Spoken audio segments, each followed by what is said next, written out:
velhinhos no Brasil. Olá, jovens. Boa noite a todo mundo que está nos vendo ao vivo agora na Twitch, no YouTube e talvez no Facebook, se eu tiver conseguido programar tudo. Vocês que estão vendo a gente achando que é ao vivo, não é ao vivo, é gravado. Tá? Mas vocês podem deixar seus comentários e suas perguntas depois, que eu as repassarei posteriormente aos professores Davidson e ao Walter, e também ao Marlon, nosso querido camarada Koba, menino responsável, maravilhoso por toda a parte gráfica do livro. Né? Hoje nós vamos estar falando aqui do Colonialismo Digital, né? Livro do Davidson Faustino e do Walter Lippold, que está saindo aqui pela nossa querida Ciências Revolucionárias, né, que é por uma crítica hacker fanoniana. Né, nós vamos descobrir o que é esta crítica hacker fanoniana, né, mas primeiro eu quero agradecer a todo mundo que está aqui. Quem puder, né, colaborar com a gente na nossa construção continuada, aqui no YouTube tem o Clube dos Canais, na Twitch tem também o Sub, nós vamos deixar num cantozinho o Pix aqui, a gente tem que passar o nosso chapéu. Por quê? Porque as maldita rede social que nós vamos xingar muito aqui hoje tiram todo o nosso alcance, porque nós é tudo de esquerda, eles não querem que os comunistas te ensinem a verdade. Então a gente conta com a divulgação sua. Então quem puder também, né, tiver vendo o vídeo a posteriori, tiver vendo o VOD a posteriori, dá aquela compartilhada, dá aquele like, né, e principalmente você, jovem, que vai ficar fascinado aqui, vai querer comprar o livro, você pode entrar aí na cienciasrevolucionarias.com/loja, tá? E lá você pode usar o cupom Assim Disse João, que você vai ter 10% de desconto neste livro maravilhoso aqui. Eu vou começar com uma rodadinha de introduções e depois vou passando a palavra, porque eu juro que eu tento aprender a ser um host mais gentil e falar menos e deixar as pessoas falarem mais, né? Comigo aqui hoje, eu tenho o prazer de mais uma vez ter comigo meu querido professor Davidson Faustino. Davidson Faustino. O Walter está aqui, então eu fico com a dificuldade de falar quem é o maior fanoniano do Brasil, tá? Mas eu vou falar que é o Davidson, tá? Porque o Davidson já tem mais publicações do que o Walter. O Walter está publicando muita coisa também, mas o Davidson ainda está na frente.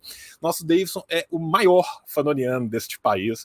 É um homem que eu e o Walter temos, assim, como um mestre, como um norte para as nossas pesquisas, um cara que tem um trabalho espetacular. Davidson, é um prazer incomensurável estar aqui com você de novo, né? Não é a primeira, não é a última vez que a gente divide mesa.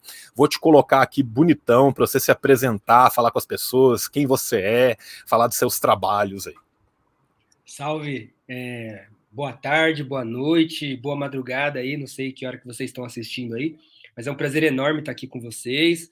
Um prazer enorme estar aqui com, Assim Disse João, o João, um dos melhores entrevistadores que eu já encontrei aí nesse processo, né? Então é um prazer estar aqui nessa conversa, falando do nosso novo livro com o título O Colonialismo Digital. Eu sou professor na Universidade Federal de São Paulo, mas também sou militante do movimento negro, sou pesquisador, e estamos aí nas trincheiras, né, na luta de classes, na perspectiva da classe trabalhadora, e estamos aqui para apresentar esse livro, que é um livro que, de alguma forma, amarra, articula uma série de pesquisas que eu venho fazendo na parceria com o Walter Lippold, que vai falar daqui a pouco, e que articula, né, que discute a questão da internet e o lugar da internet na luta de classes, a relação entre racismo, luta de classes e internet, né? Então é um pouco que a gente veio conversar.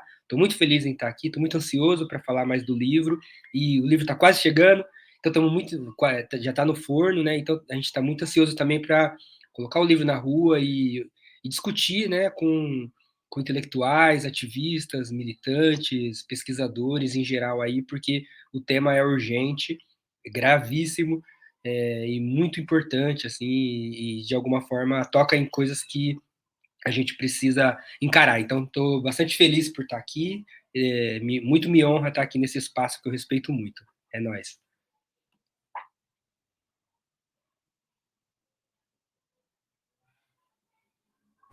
Mantendo a longa tradição de falar com o meu microfone desligado, quem está marcando o bingo do João já pode marcar aí na sua cartelinha, pelo menos uma vez por live. Eu faço isso, é muito mais forte do que eu. Comigo hoje aqui também, desde Portugal, né? Safoda Portugal, né? Está aqui conosco, nosso querido Walter Lippold. O Walter, gente, já publicou aqui conosco pela Ciências Revolucionárias, não apenas publicou, como é um membro do corpo editorial das Ciências Revolucionárias. Tem muito prazer e muita honra de também sê-lo junto com o Walter, né?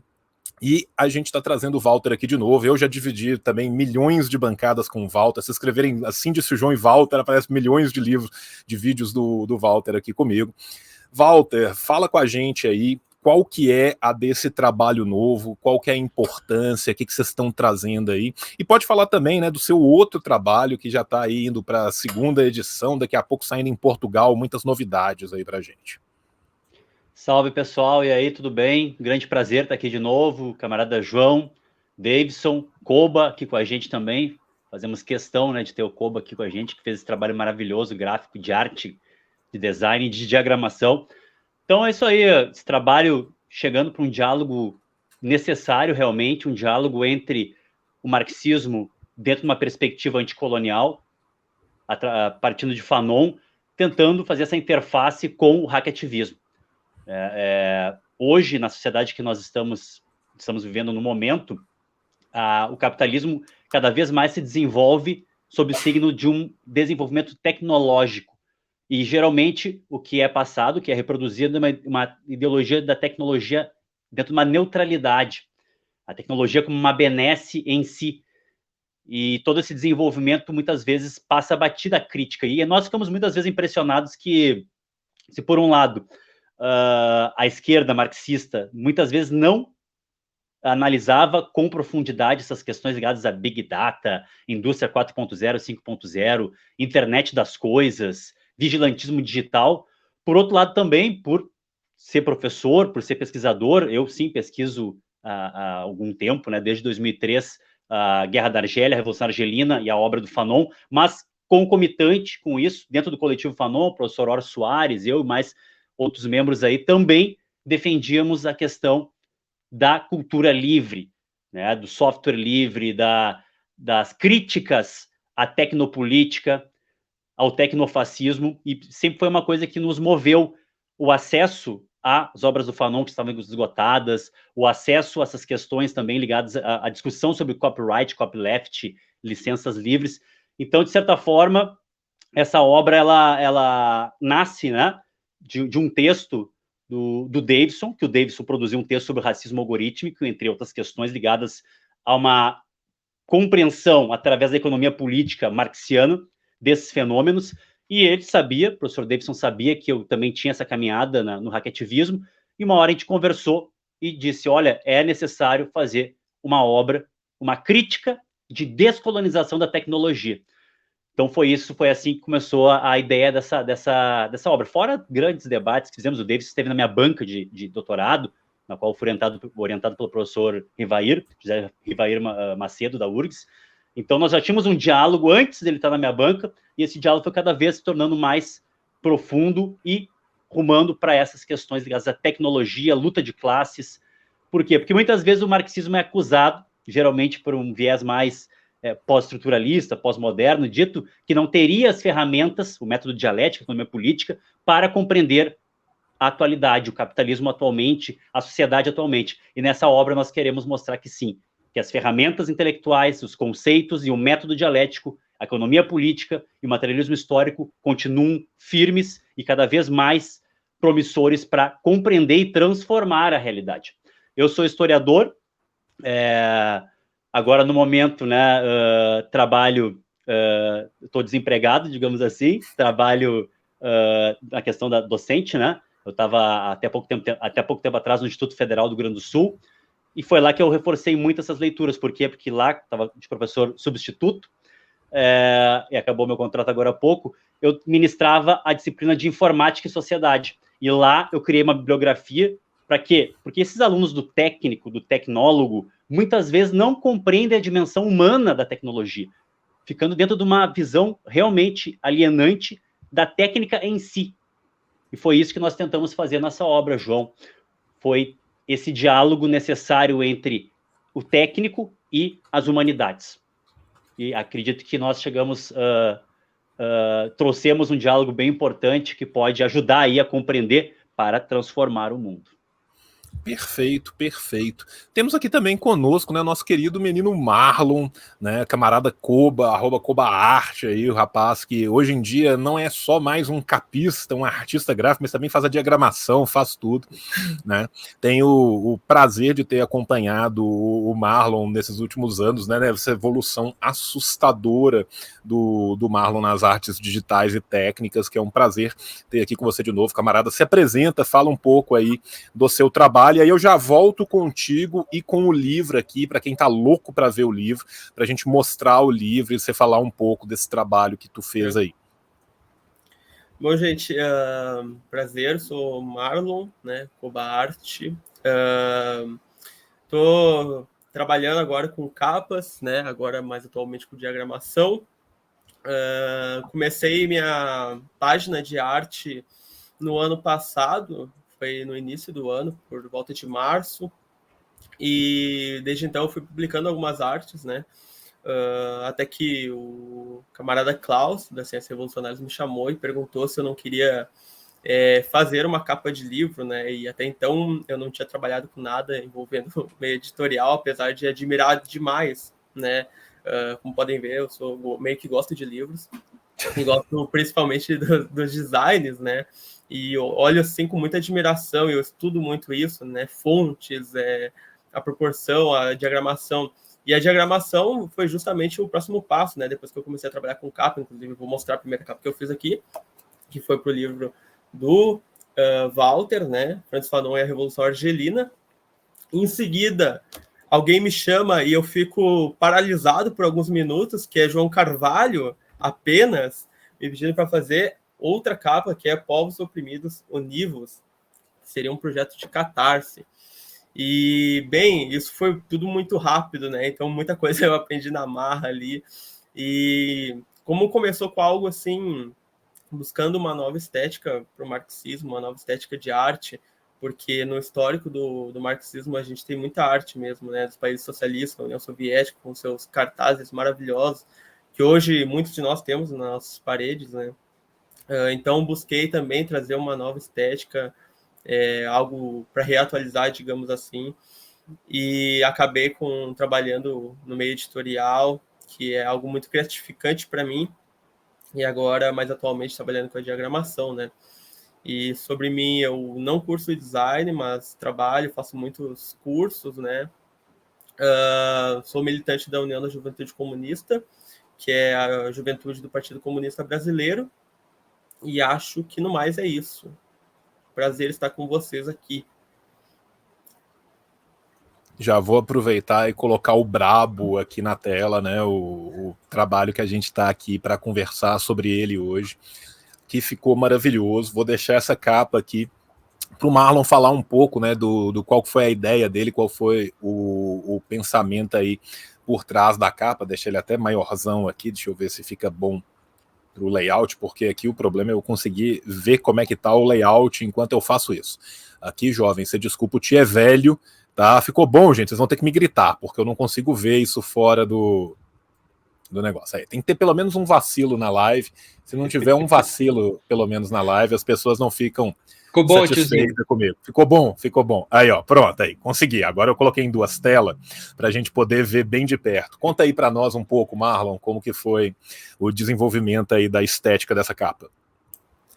Bem, camaradas, então, como eu sempre costumo dizer, as capas, elas...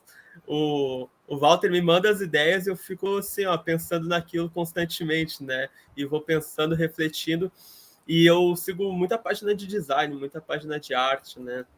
Então eu vou absorvendo tudo aquilo que eu vou vendo ali, pegando também muitas referências e conversando com o Walter constantemente.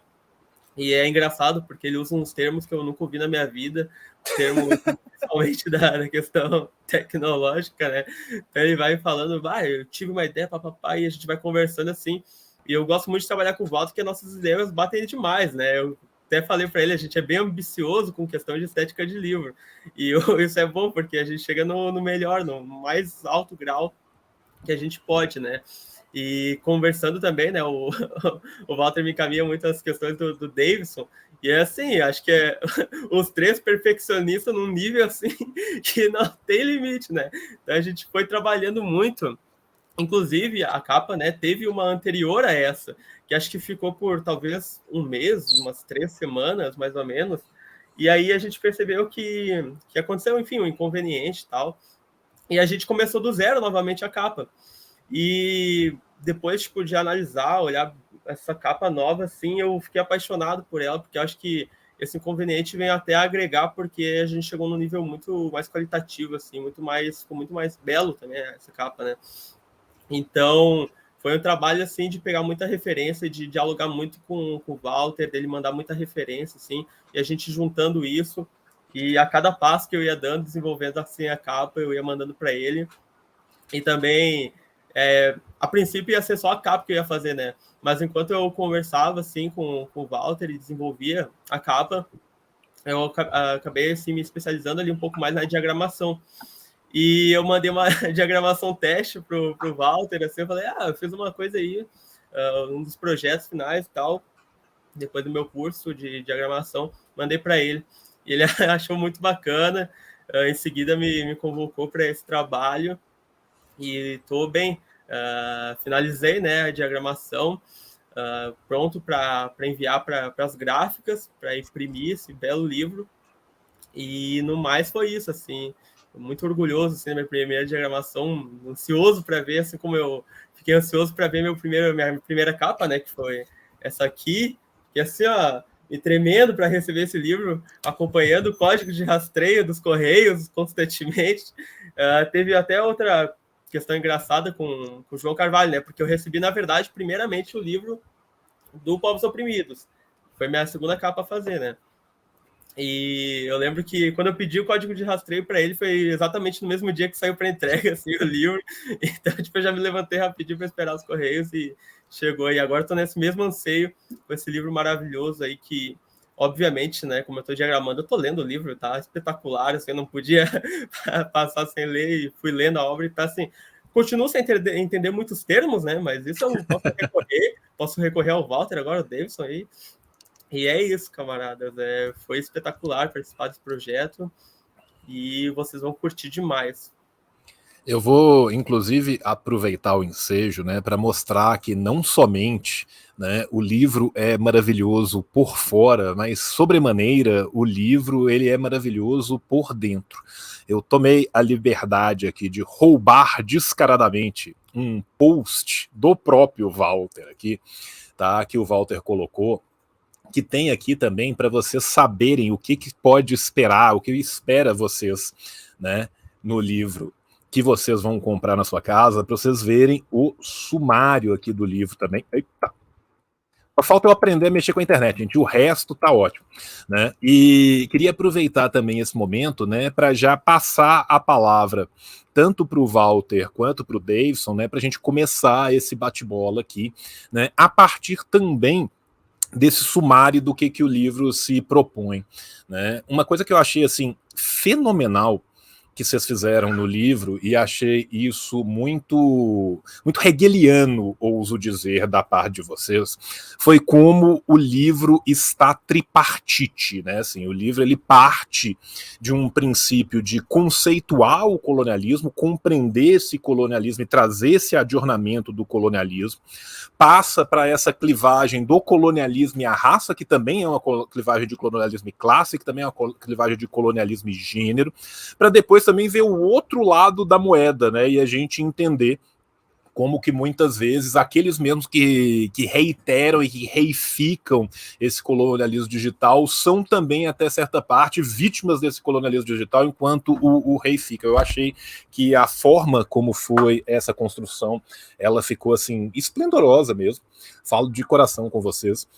E eu queria que a gente pudesse começar esse bate-papo, né, do começo, né? Pensando em como há necessidade de novas conceitualizações para novos fenômenos, né? Eu achei o máximo quando vocês colocam neocolonialismo e neocolonialismo tardio, né? Que para nós que somos da luta anticolonial, você fala neocolonialismo, você já pensa no Kwame, você vê o Kwame na tua frente, assim. E quando vocês pensam no neocolonialismo tardio, a gente já pensa, opa, peraí, tem algo vindo aí depois, né? Então, para a gente entender um pouco como que foi essa percepção, como que foi essa operacionalização, né? Porque, assim, me perdoem os lucasianos porque eu vou falar, o Lucas falando de experiências do socialismo real, calado, é um poeta, mas o Lucas tem uma das melhores frases de todo o desenvolvimento da teoria marxista, que é, né, que o que se mantém a ortodoxia no método, né? E o método, ele perpassa o livro inteiro, né? E ele nos permite, né, compreender esses movimentos das totalidades nessas novas realidades à medida que eles vão fazendo. Então, assim, queria abrir a palavra aí, ou o Davidson ou o Walter, ou se vocês quiserem ir se complementando da forma que vocês acharem melhor, vocês falarem um pouco de como que surge, né, essa conceitualização que vai levar a uma análise da praxis material, ou se foi a análise de uma nova praxis material que necessitou de conceitualizações que não estavam, que estavam aquém, né, do que a praxis ensejava. Legal, João. Eu posso começar, e aí o Walter também me interrompe, me completa, me complementa, né? E foi assim que a gente foi fazendo o texto também, né? Aliás, queria fazer esse agradecimento pela parceria, né? Foi uma parceria muito legal, porque o Walter quando eu conheci ele já era hacker, aqueles hackers da tela preta, nem queria participar do que a gente chama de rede social, né? De Facebook, Instagram, e ficava só na tela preta. Então ele também trouxe esse acúmulo e esse trânsito nessa discussão, né, para esse estudo. E ao mesmo tempo a minha contribuição foi numa tentativa aí de me aproximar da crítica da economia política, né, e para pensar a luta de classes contemporânea, algo que eu já venho pensando, né, e que eu já venho trabalhando, reivindicar a necessidade de se pensar o colonialismo e o racismo como elementos aí incontornáveis à luta de classes, mas eu também não tinha esse acúmulo nas discussões sobre a internet, né? Isso aparece para mim como uma questão por acaso, assim, eu fui convidado para fazer uma palestra sobre colonialismo digital. Eu acho que a pessoa na época que chamou mais por consideração, acho que faltava um preto, alguma coisa assim, e aí eu fui escrever um texto para isso, um artigo, né? E depois esse texto eu passei pro Walter, e o Walter falou, nossa, vamos trabalhar em cima, e a gente ficou viajando e tal.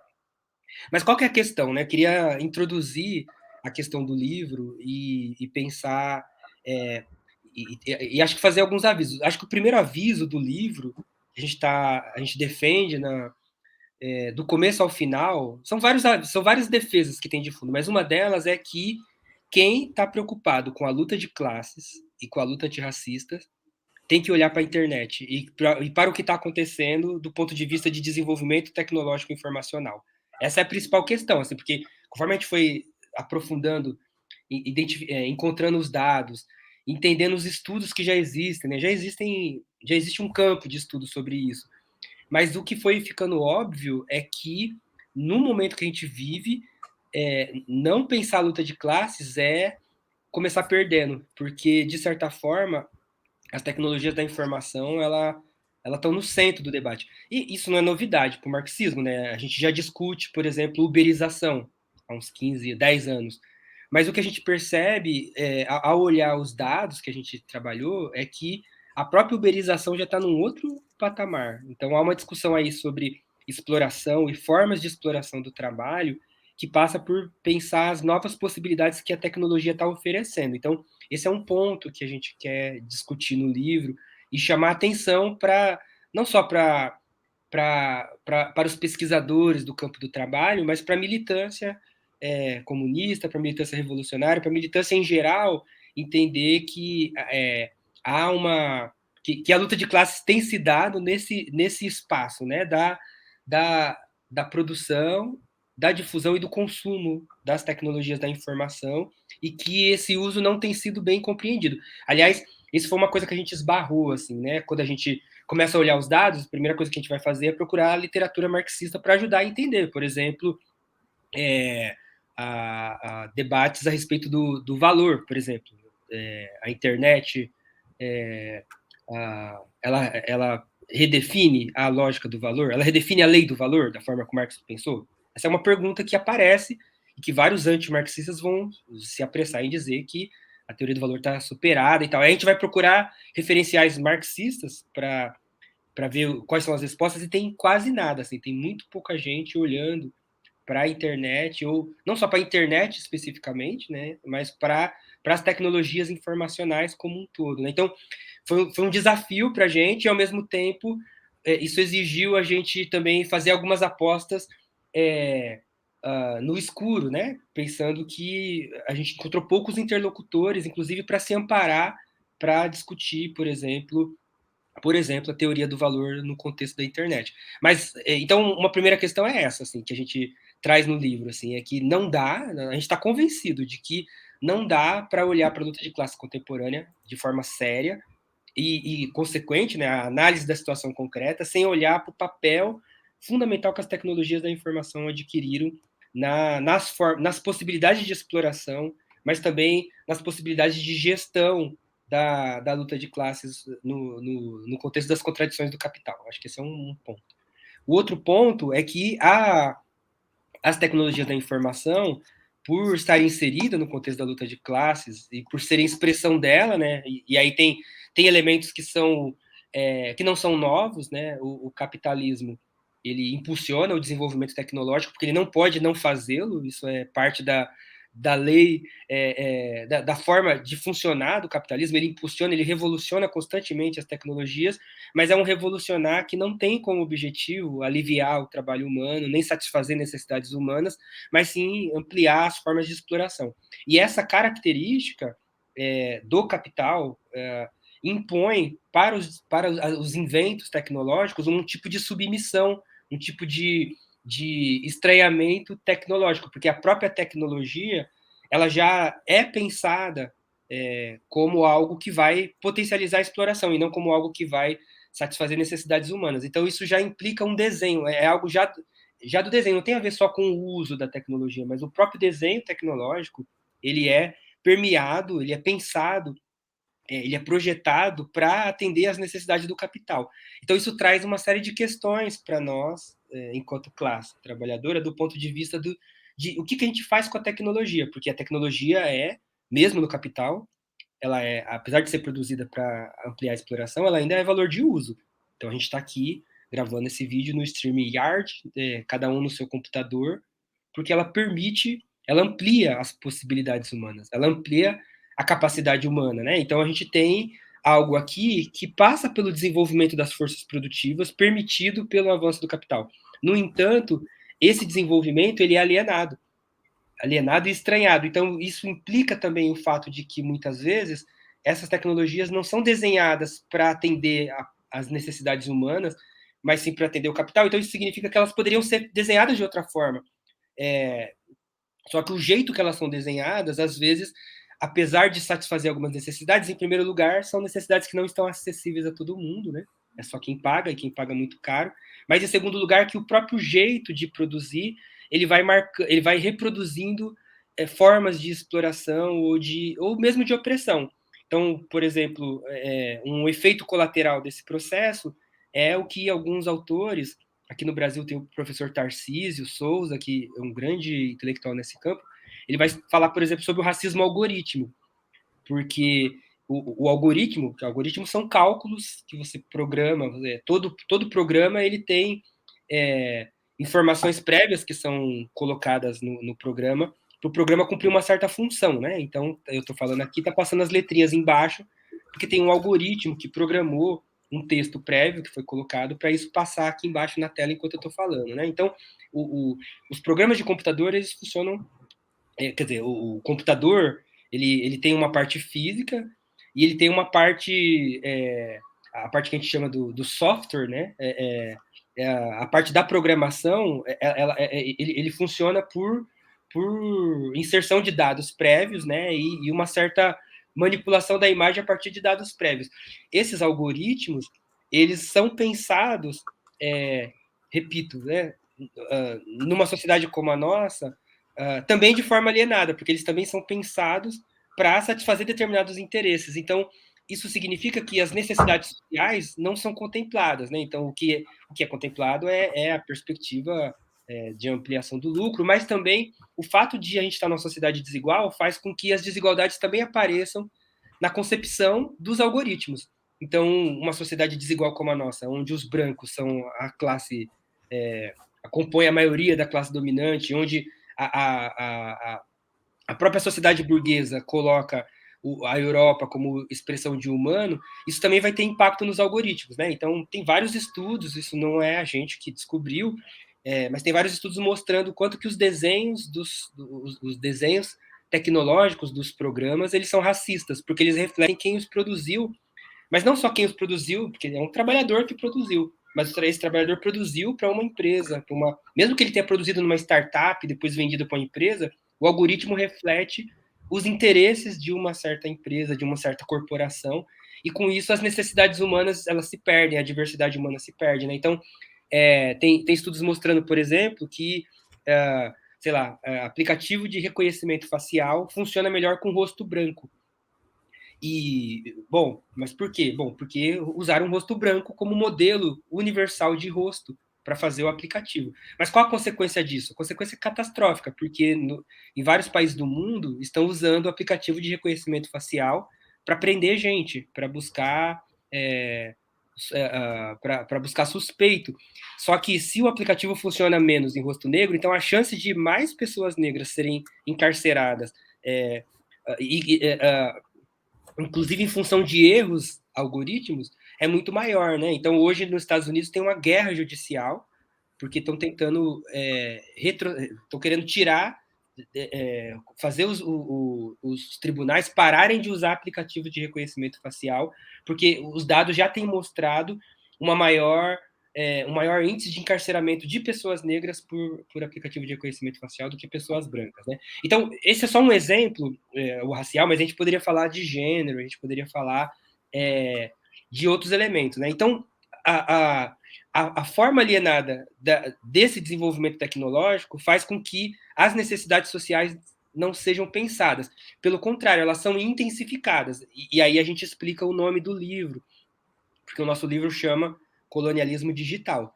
Então a gente começa o livro explicando para as pessoas que o colonialismo digital não é uma metáfora, porque a gente pode pensar, por exemplo, o colonialismo como uma nova forma de dominação, as máquinas estão nos dominando, a gente está perdendo a nossa vitalidade porque a gente fica no celular e não conversa com quem está do lado. Tem isso também em jogo, mas essa não é a questão central. A grande questão é que o capitalismo atual, o estágio atual de desenvolvimento do capitalismo, ele coloca as forças produtivas, né? Aí eu vou usar o amado ou odiado Mesários, o Mésaros, ele coloca o desenvolvimento das forças produtivas num lugar de desenvolvimento de forças destrutivas, porque a crise do capital é tamanha, para o capital continuar existindo, ele passa a corroer o trabalho, ele passa a corroer capitais menores, né? Então a gente tem um processo violento em curso que não se sustenta sem um amplo e intenso desenvolvimento tecnológico que viabilize novas formas de exploração, né? Então isso não é novo. Quando a gente olha a história do capitalismo, sempre a introdução tecnológica fez parte, né? Desde a história da capítulo 13 do livro 1 do Capital, lá, né? Maquinaria e grande indústria. A introdução das máquinas trouxe novas possibilidades de exploração, ampliou a mais-valia relativa, né? Então você tem um processo que não começa hoje e que não termina agora. Mas, ao mesmo tempo, esse processo ele entra num novo estágio, e aqui talvez tenha algo para a gente pensar. Ele entra num novo estágio a partir da década de 60, década de 70, com o surgimento do chamado toyotismo. Mas por que eu estou falando chamado? Porque entre as pessoas que estudam a sociologia do trabalho tem uma série de equívocos, né? Ao abrir mão do marxismo, ao abrir mão de uma análise concreta da situação concreta, por vezes pega-se o aparente e toma como essência. Então é óbvio, por exemplo, que a partir da crise da década de 60 e depois as respostas para a crise internacional do capitalismo nas décadas seguintes, a gente teve uma série de transformações no processo produtivo. Só que muito sociólogo olhou essa transformação como se ela fosse uma ruptura com a sociedade industrial, uma ruptura com a sociedade do trabalho, uma ruptura com o próprio capitalismo, né? Então, muitos teóricos desavisados, mas que venderam muito, fizeram muito sucesso, se apressaram em dizer, olha, o capitalismo acabou porque capitalismo é igual ao Fordismo. Ou se apressaram em dizer que agora a gente está entrando na sociedade da informação, que a era da indústria acabou. O que a gente percebe, estudando a história do capitalismo no mundo, a gente percebe que é o contrário. O Fordismo não acabou, só que ele passa a ser reorganizado a partir de novas formas de exploração, a partir das novas tendências que surgiram, né? Então, no caso, o toyotismo, por exemplo, ele não inviabiliza o Fordismo. Ele não acaba nem com a linha de produção, mas ele redesenha a linha e permite novas formas de exploração, mais uma forma de exploração que exige que a própria fábrica seja redesenhada, que a fábrica agora ela tenha um caráter transterritorial, porque no toyotismo a fábrica, essa produção flexível agora é uma produção que se faz entre fábricas.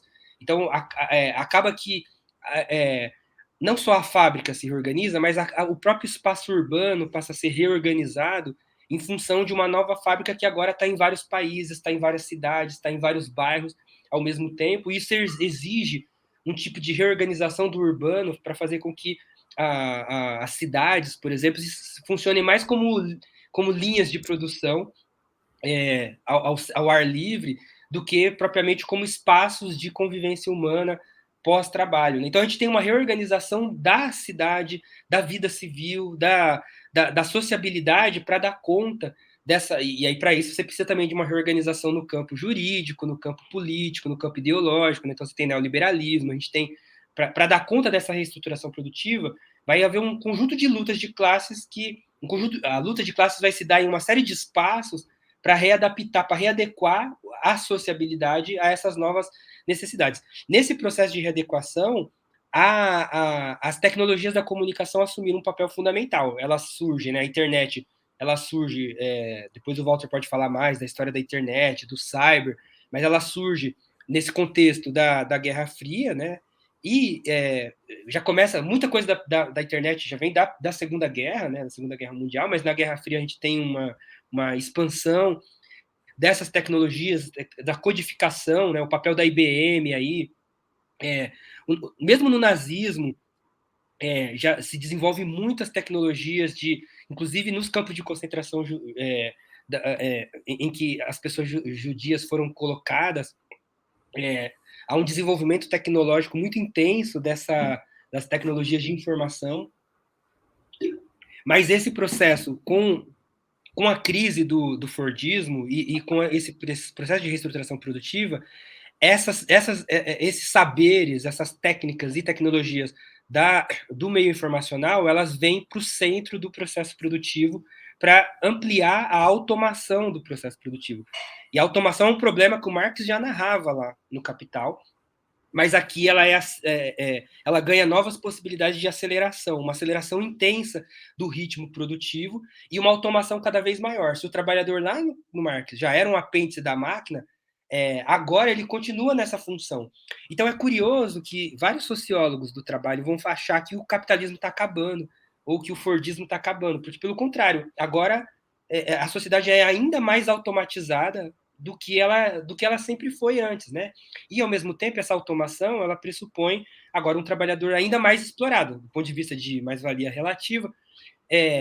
Você introduziu novas tecnologias, né? Você ampliou as possibilidades de exploração. Mas é mais do que isso, porque agora esse trabalhador trabalha muito mais dentro de um mesmo turno, então ele está muito mais quebrado, muito mais cansado, muito mais arregaçado.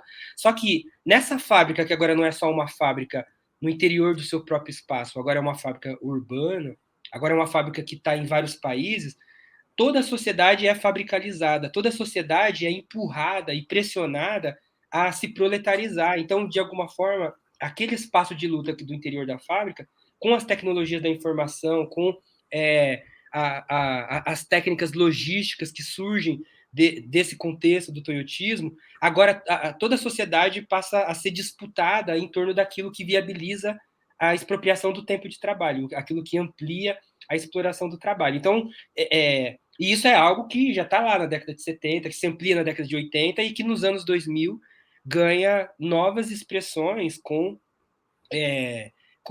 a internet, da forma que a gente conhece, né? Com a popularização da internet e o barateamento da produção, ela permite que a automação chegue a novos níveis. Só que o que a gente percebe é que esse processo ele se altera muito rápido, né? Então, a gente se baseou num estudo que foi fundamental para a nossa compreensão, que é o estudo da professora Terezinha Ferrari.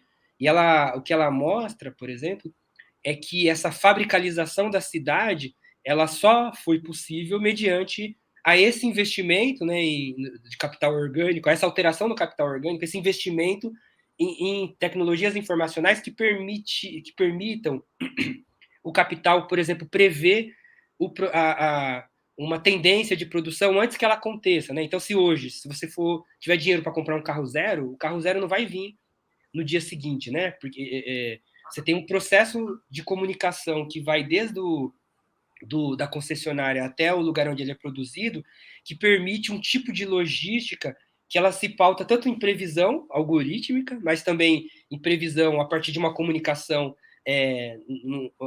em uma comunicação síncrona que a internet permite. Vamos lembrar que até 30 anos você só tinha o telefone para poder fazer um pedido. Agora você aperta um botão e isso já cria uma lista de pedidos que já chega para a fábrica e já permite uma reorganização da quantidade, né? Então isso tem implicação nos estoques, isso tem implicação no custo da produção, isso tem implicação para a luta de classe. Mas para isso, né, repito, é necessário que toda a sociedade seja convertida numa grande fábrica para viabilizar. Esse processo ele ganha uma nova versão com a uberização. E a uberização ela é uma tendência desse processo de desenvolvimento do capitalismo, né? O Uber é um exemplo, tanto que ele dá nome a essa tendência, mas essa tendência não está só no Uber, né? Porque o que está por detrás da uberização é a possibilidade nesse processo de desenvolvimento cada vez mais automatizado, você poder descartar, você poder colocar a força de trabalho, reduzi-la à condição de uma mercadoria apenas objetual, né? Não uma mercadoria, porque a força de trabalho é uma mercadoria particular que, por exemplo, que é propriedade de um trabalhador, que pode fazer greve, que pode se manifestar, que pode reivindicar direitos, né? Então a uberização ela consegue desmantelar essas possibilidades de resistência e ampliar o caráter de mercadoria da força de trabalho para deixar essa mercadoria à disposição desse processo produtivo de acordo com o ritmo do próprio processo. Porque a automação ela pressupõe que esse ritmo não interessa mais para a sociedade ou para o trabalhador, mas apenas aquilo que aumenta o lucro. Então, a uberização permite, naquilo que ela traz de periférico, né, precarizar direitos, essa coisa do trabalho intermitente, que é mais recente, mas ela permite deixar o trabalhador sem proteção e totalmente a direito dos interesses do capital, e a ponto, né, inclusive, dele só ser mobilizado quando precisa dele. Então, se ele for mobilizado pontualmente, ele ganha pontualmente, e azar dele, ele que morra. O que a gente percebe é que esse processo ele ganhou ele foi potencializado e intensificado nos últimos 5 anos. Então, se tem toda uma literatura, né, olhando para a uberização, a nossa hipótese é que a uberização já ficou velha e que já tem um outro processo acontecendo em curso, e esse processo passa, ele não descarta o anterior, nem o Fordismo está descartado, mas ele intensifica esse processo de exploração porque ele cria novas tendências de exploração. Isso passa por pensar o quanto que, de um lado, você tem a exploração de dados que está presente, né, nos diferentes usos que a gente faz da internet, inclusive fora do espaço produtivo. Então, você tem um roubo um roubo não, mas uma expropriação, vou usar o termo que está lá também no capítulo 25 do livro 1, a gente passa a ter uma expropriação do nosso ócio, do nosso tempo livre para o processo produtivo, porque agora, toda vez que a gente está usando a internet, o StreamYard aqui, mas não só o StreamYard, qualquer aplicativo, né? Nós estamos sendo monitorados e o nosso uso ele vai acumulando dados para grandes corporações que têm lucrado muito, né? E, ao mesmo tempo, esse processo permitiu que algumas corporações... e aqui outra coisa também, né, que o Walter falou. Ficou óbvio o quanto que o momento atual, ele não... o João perguntou, né, o que é novo, né, que novo conceito. O que a gente percebeu, João, é que os velhos conceitos são mais novos do que eles eram quando foram criados. Por exemplo, não tem outro nome para explicar a Amazon ou para explicar a Tesla que não seja imperialismo. Por mais que a gente queira olhar o que tem novo, o que tem de novo é o que é de mais velho. A gente tem grandes corporações monopolistas que começam a crescer, e inclusive derrubar as pequenas, comprar as pequenas e engolir, e que passam a ter, às vezes, mais poderes que países. Então, o outro lado desse processo, se de um lado a gente tem a intensificação da exploração da força de trabalho, novas formas de exploração que vão para além do lugar da fábrica, que vão para o ócio, que vão para a vida privada, por outro lado, a gente tem a intensificação dessa dimensão monopolista das corporações ligadas à tecnologia da informação. Aliás, essas passam a controlar tanto os fluxos do capital financeiro, mas também controlar os processos produtivos e os processos políticos. Não sei se vocês lembram, mas o Trump foi um candidato controverso nos Estados Unidos porque ele atendia a alguns interesses do grande capital e outros não. E há um momento em que ele passa a ser anacrônico para os grandes interesses do capital. E aí a gente tem, por exemplo, uma empresa, que é o Twitter, bloqueando o Trump. E aí a gente comemora porque ninguém gosta do Trump. Mas o que significa uma empresa bloqueando um presidente de um país? Significa o poder, aquilo indica o poder que uma empresa tem de influenciar em processos políticos de acordo com seus interesses. Esse mesmo poder ele sempre teve presente, né? O capital sempre influenciou o Estado. Se a gente lê o Lenin falando do imperialismo, ele vai mostrar o quanto que essa fusão do capital bancário com o capital industrial, que vai criar o capital financeiro, né? Ela pressupõe também um domínio dos Estados. Mas agora a gente tem esse mesmo processo elevado ao extremo, porque a gente tem, por exemplo, um poder tão grande concentrado nessas corporações que a ponto, inclusive, delas influenciarem nos processos políticos. Por exemplo, com a guerra que está acontecendo agora da OTAN contra a Rússia, a gente tem, por exemplo, Facebook, Google, Apple e etc, todo mundo dizendo que vai boicotar os serviços na Rússia. Então você tem as empresas entrando no jogo político. E por que elas entram? Porque elas têm interesses, mas porque elas vão assumindo um lugar de poder e vão sendo legitimadas como tal. Então a gente comemora que uma empresa privada, uma grande corporação, boicote um presidente porque a gente não gosta, mas é o Trump, né? Mas e se fosse o João, o presidente? E se fosse esse lugar que é o que a gente quer discutir, né? E o que ele traz, o que ele revela? Ele revela uma nova escalada de poder monopolista dessas grandes corporações. E isso não reconfigura, mas intensifica elementos velhos, por exemplo, a divisão internacional do trabalho. Então é daqui que vem o nome do livro, Colonialismo Digital, porque na literatura sobre as tecnologias da informação, o que a gente tem visto é que a distribuição internacional do acesso, da produção, do consumo e do acesso, né, da produção, da circulação e do consumo às tecnologias da informação, elas refletem as velhas formas de exploração e desigualdade do capitalismo. Então a gente tem, por exemplo, nos países que produzem tecnologia de ponta no meio digital, Estados Unidos, França, Suécia e Taiwan.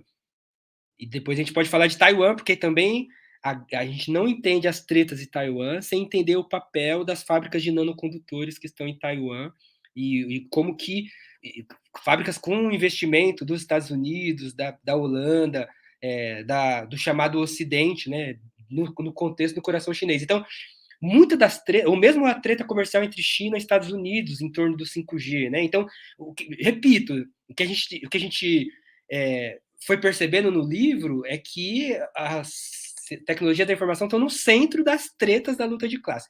Mas o que eu queria falar do colonialismo digital é que a gente tem uma divisão internacional e racial do trabalho que aparece no colonialismo digital. E aí eu paro de falar. Porque a gente tem uma concentração absurda das tecnologias da informação no Vale do Silício. Vale do Silício está ali na Califórnia, né, onde se concentraram as empresas de tecnologia da informação. E, de um lado, elas desenham, elas projetam, elas pensam, e, por outro lado, essas coisas são montadas em países de terceiro mundo com baixa legislação trabalhista, onde você pode pagar qualquer coisa por hora, né? Então, e, ao mesmo tempo, a gente tem os países que são os países que não produzem nada e que só acessam ou que recebem tecnologia. Então, do mesmo jeito que a Inglaterra financiava a linha de trem, eu sou daqui do ABC Paulista, então a gente tem a estrada de ferro Santos Jundiaí, que virou até rap do RZO, né? Do mesmo jeito que a Inglaterra, no seu imperialismo, esse que o Lenin está estudando, financiava a indústria de ferro pelo mundo, pelo terceiro mundo, num processo de exportação de capital, hoje essas grandes corporações financiam fibra ótica, financiam instalações, mas são instalações que espalham a internet sobre um custo muitas vezes do controle do fluxo de dados que se faz nesse país. Então, os países que não desenvolvem tecnologia, eles ficam refém de um fluxo de controle de circulação. Então, por exemplo, o governo brasileiro, deu até problema na época da Dilma, vocês lembram? Se o governo brasileiro manda um e-mail para um ministro para o outro, o e-mail vai lá para os Estados Unidos antes de chegar no outro ministro que está na sala do lado.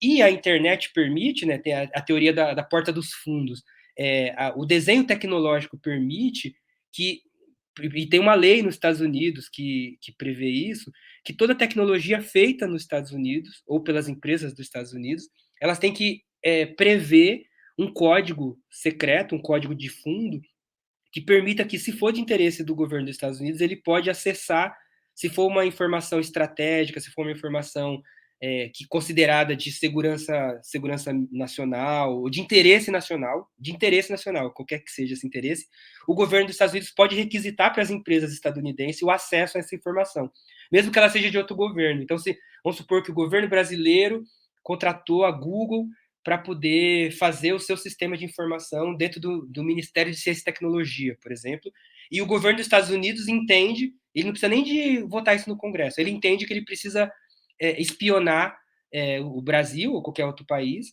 para saber o que está sendo produzido ali de inovação tecnológica.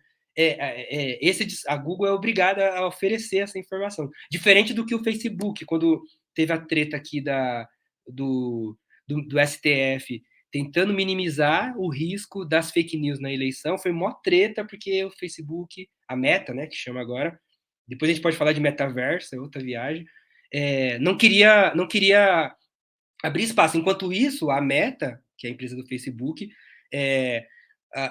coletava dados sem permissão das pessoas, sem permissão entre aspas, porque quando você baixa o aplicativo você está dando permissão, mas coletava dados sem avisar as pessoas de forma nítida, honesta, e vendia esses dados para a Cambridge Analytica. A Cambridge Analytica é a mesma empresa que vai processar esses dados para poder influenciar processos eleitorais no Brasil, na Ucrânia, mas também em Taiwan, mas também nos lugares onde é interessante, né? Então você tem um processo, a gente está diante de um processo, e é por isso que os teóricos, não foi eu e o Walter que deu esse nome para esse processo de colonialismo digital, é assim que os estudiosos da tecnologia da informação vão nomear essa divisão internacional do acesso à tecnologia, né? Porque você tem países que eles entram só como colônia fornecedora de matéria-prima. Qual é a matéria-prima principal do meio tecnológico? São dados.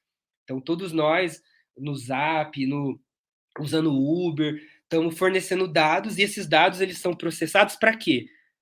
Aqui que está, para ser vendidos. Hoje, Eu juro que eu paro por aqui. E essa é uma questão do ponto de vista do trabalho, do capitalismo contemporâneo, porque a gente pode falar em uberização, a gente pode falar, por exemplo, na importância que a logística adquire nesse novo processo de exploração do trabalho produtivo. Ele continua sendo produtivo, porque para ter internet tem que ter um computador, para ter computador tem que extrair coltran, tem que extrair lítio, tanto que como é que é o nome dele? O Elon Musk ficou todo orgulhoso de ter dado o golpe no governo da Venezuela, da Bolívia, e disse: dou o golpe que eu quiser, porque eu sou rico. Então, porque a Bolívia produz lítio, e o lítio é fundamental para as baterias do carro da Tesla, para a bateria do nosso computador, para a bateria do celular. Então, você tem uma atualização dos processos colonial de interferência, mas, sobretudo, a gente tem uma extração em massa, como jamais visto, de dados que são produzidos com o nosso acesso. Toda vez que a gente acessa, a gente gera dados, e esses dados são extraídos sem ou com o nosso consentimento e são processados por essas grandes corporações para serem revendidos. Só para vocês terem uma ideia, hoje a Amazon, e é curioso a Amazon ser uma das empresas que inclusive compete com o Tesla, né? Mas ser uma das empresas mais ricas, porque é uma empresa de varejo, não é uma empresa produtiva. Em outras épocas, essas empresas mais ricas eram as empresas produtivas. A Tesla é uma empresa de varejo. A Tesla não, a Amazon é uma empresa do varejo. É a empresa mais valiosa do mundo. Só que aí a gente vai ver, será que ela é só varejo mesmo? Porque, segundo o relatório da Amazon, 63% do lucro da Amazon não vem do varejo, vem do roubo de dados, do roubo e revenda de dados, porque aí ela revende os dados para a empresa que quiser pagar, e aí não importa, se você revende para quem pagar. Então, a maioria da receita da Amazon vem dos dados que ela coleta dos usuários que vão lá buscar nosso livro, porque a Amazon, por ser uma grande corporação, ela consegue, inclusive, chegar nos livros antes das editoras, às vezes, que estão vendendo, antes das livrarias, a Amazon chega lá e ela consegue isso, exatamente porque ela é um grande monopólio, né? E isso é uma prática que vem lá do 19. Ela consegue, inclusive, vender barato algumas coisas, porque a receita dela vem do roubo de dados, não vem da venda direta. Por isso que ela consegue vender mais barato, né? E essa revenda de dados são dados de usuários que acessam a TV Amazon, que vai comprar livro na Amazon. Então a gente está diante de de novas formas de exploração e de apropriação e de expropriação que, se não forem pensadas, a gente vai ter um mundo muito pior do que a gente já está. Mas, ao mesmo tempo, e aí você falou desse tripé, né, do texto, né? A gente tentou terminar o texto também pensando o que fazer diante disso e como interferir nesse processo, né? Então essa também é uma aposta. Mas paro por aqui para dizer que tem muito mais coisa, né? Mas para dizer que esse assunto é urgente. A gente ficou convencido de que como que a gente não está falando disso? Porque estamos diante de algo muito grave, muito mais grave do que se parece, né? E ao mesmo tempo, quando a gente vai procurar na literatura marxista, a gente vê poucas reflexões sobre essas questões que aparentemente elas vão decidir a eleição. Imagina agora, eu falei que ia parar, mas eu preciso dizer, né? Imagina agora com Elon Musk comprando o Twitter. Né? Então, esse é o ponto que está diante de nós e que a gente não está nem pensando nele, mas as empresas já estão. O capital já está discutindo a indústria 5.0 e a gente ainda nem entrou nesse debate. Perfeito. Acredito que o termo que os jovens hoje em dia usam é aulas cria, né? A fala do Davidson espetacular. Steven Biko ali atrás olhando e concordando. Eu vi quase a cabeça do Biko balançar ali no livro. Vou aproveitar as palavras do Davidson para colocar alguns pontos e fazer algumas provocações para o Walter poder trazer aqui para a gente, né? A virada dos anos 60 para os anos 70, ela trouxe para a gente algumas novas percepções dentro da teoria, né? Por mais que sejam às vezes menos ortodoxas do que muitas vezes a gente gostaria, né? E eu me lembro especialmente aqui de 67, que o Guy Debord vai publicar o Sociedade do Espetáculo, né? E logo na sequência, em 70, o Althusser vai publicar o Aparelhos Ideológicos do Estado, né? pensando um pouco nesses dois livros e em todo o ferramental que o Davidson trouxe para a gente vai pensar depois, né, em como o Big Data, que já vem lá de trás, vai ser institucionalizado e vai ser operacionalizado, né, para poder extrair, né, essa nova forma de expropriação. E muito irônico também a gente pensar, né, como que o Marx conseguia ser visionário na medida do que seu tempo permitia, né? O Davidson citou os 2 capítulos do Capital, o 325, mas tem também o Grundrisse, né, que tem o fragmento sobre as máquinas, que é espetacular para todos nós que trabalhamos, estudamos e temos interesse no tema de tecnologia. E eu queria colocar uma provocação pro Walter, que enquanto eu folheava o livro, eu fiquei pensando assim, né? Muitas vezes as distopias que são escritas dentro do capitalismo colocam, né, para a sociedade supostamente socialista aquilo que não é distopia, mas se torna a realidade tangível do próprio capitalismo, né? E quando a gente vai pensar na formulação que é dada, na forma que é usado para esses aparatos, acho que o Dado e o Laval trabalham muito bem com isso, a gente quase que acaba ficando entre o Admirável Mundo Novo e 1984. Né? A gente tem 1984 para parte da população e a gente tem Admirável Mundo Novo para uma outra parte da população. Então a gente acaba que, ao viver o capitalismo tardio, nós estamos vivendo, né, uma colusão de diferentes distopias que foram pensadas e que muitas vezes foram pensadas, né, como uma forma anticomunista de se falar, né, do que provavelmente se encaminharia uma sociedade socialista, quando a gente vê que, na verdade, né, são os próprios desenvolvimentos do capitalismo que vão nos levar a essas distopias. Então eu vou passar a palavra para o Walter, pedindo para o Walter também falar um pouco para a gente disso, né? Falar um pouco para a gente de como essa tecnologia ela serve muitas vezes como essa faca de 2 gumes, né? Que vai mostrar facetas muito diferenciadas de acordo com essas clivagens de classe, de raça, de gênero, né? Enquanto a gente vai ter a mesma tecnologia servindo, né, para se ter o controle de geografias, de corpos, de epístemes, né? Nós vamos ter um epistemicídio violentíssimo que é propagado pela tecnologia. O próprio Davidson falou, né, da forma como os algoritmos são racializados e principalmente racistas, né, para se criar esses epistemicídios, e ao mesmo tempo, né, se cria também para uma clivagem muito pequena da sociedade, mas que também é necessária para a reprodução e para a reificação dessas formas que são estranhadas e alienadas, né, um outro mundo que já está muito mais próximo daquele admirável mundo novo, né, um mundo onde a pessoa está sentada no seu momento de lazer, achando que ela está tendo um lazer, quando na verdade ela está tendo um trabalho não remunerado ao fornecer todos os seus dados, a fornecer seus gostos pessoais, a fornecer todas as chaves de acesso para que ela seja mapeada e para que a ideologia possa ser cada vez mais reificada, né, nessa tentativa de uma prisão panóptica que também é o colonialismo digital. E uma outra coisa, né, que permanece em todo o colonialismo, a face mais cruenta do colonialismo sempre se mostra às suas periferias, né? Isso é indelével desde que o colonialismo existe, né? E isso também continua a ocorrer, né, durante esse fenômeno aqui do colonialismo digital. E aí, no final da fala, eu vou pedir para o Walter também mostrar como que esse colonialismo digital vai se desenvolver nas cyberguerras, na necropolítica, nessa apropriação, né, por parte do status quo visando a sua manutenção para isso. Deixa eu passar a palavra aqui para o meu querido Walter Lippold. A palavra é toda sua, meu querido, vá, fique à vontade.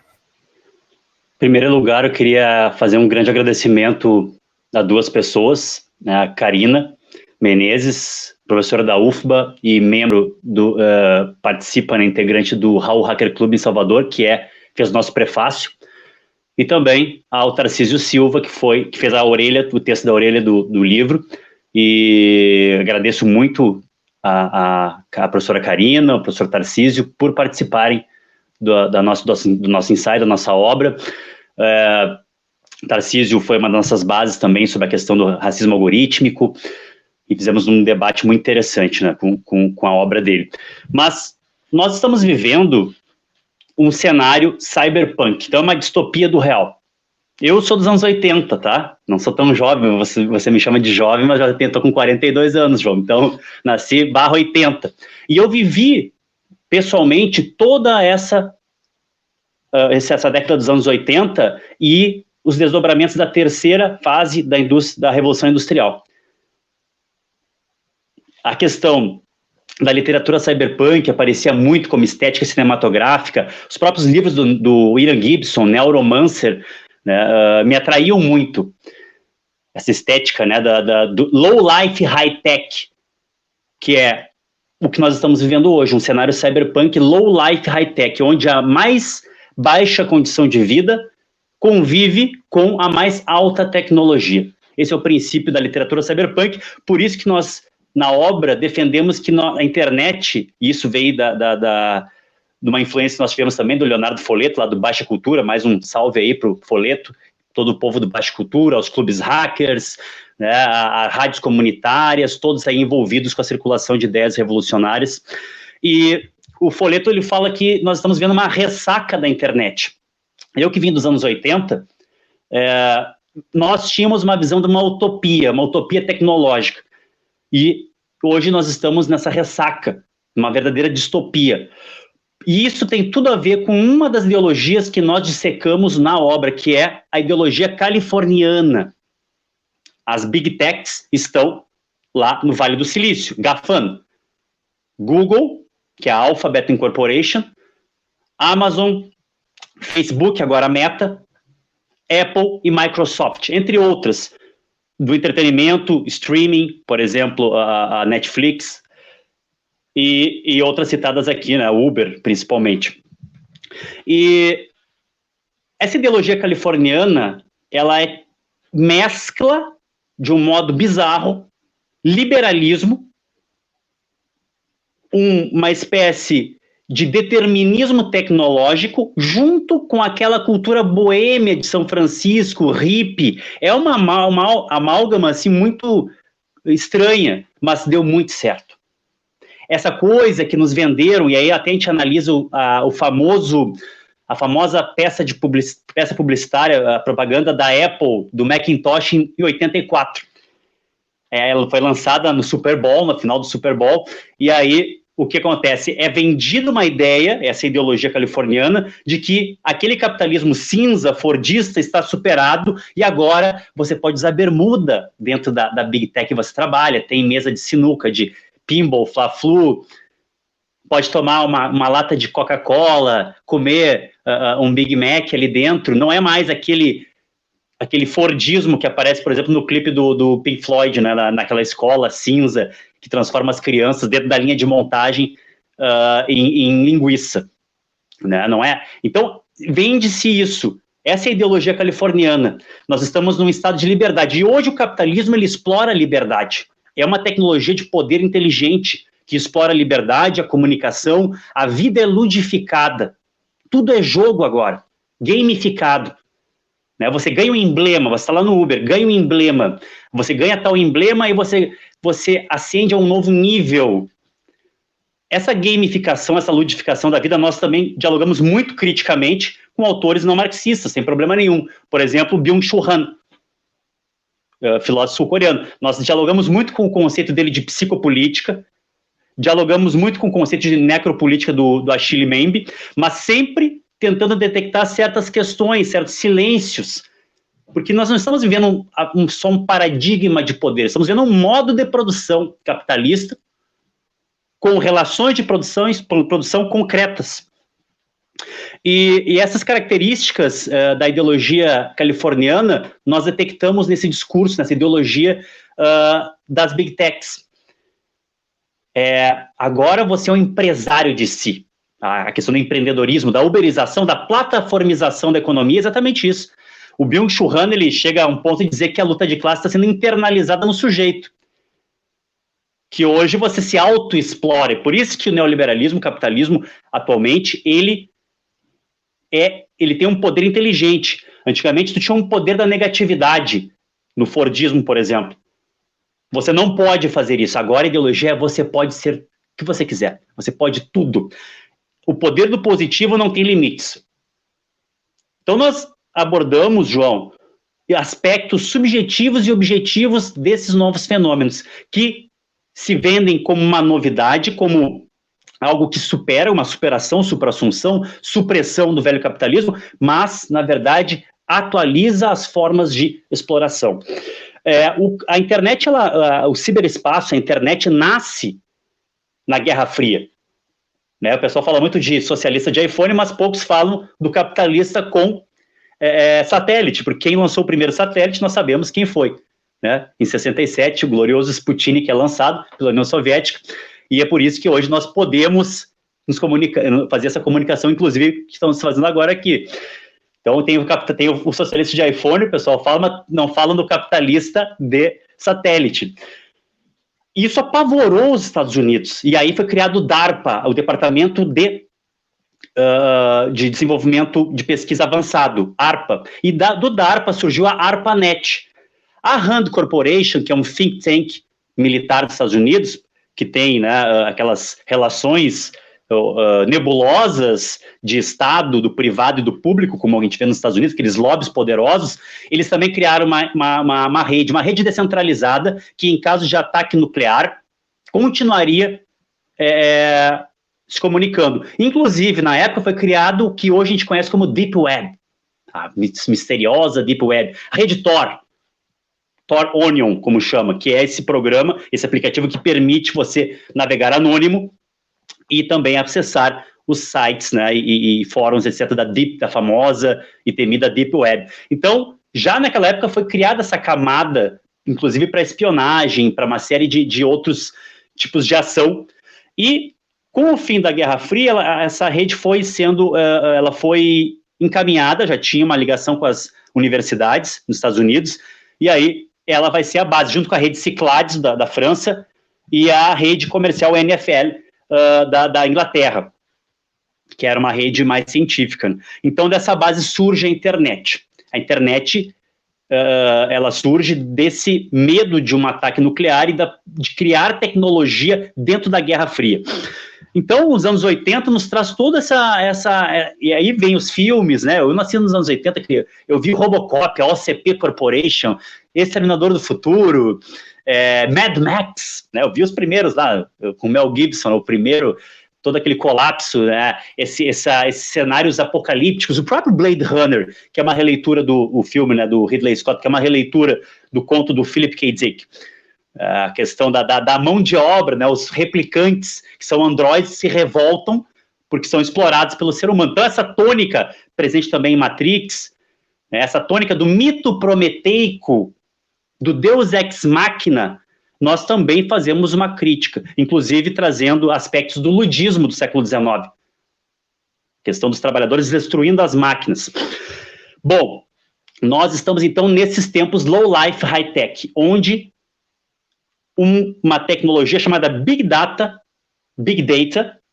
com micro-targeting ou micro-direcionamento, permite a modulação de comportamentos, inclusive a predição de comportamentos, através de recolher dados. Esses dados que nós, voluntariamente, aparentemente voluntariamente, estamos submetidos a um poder, e não é um poder difuso, não é um poder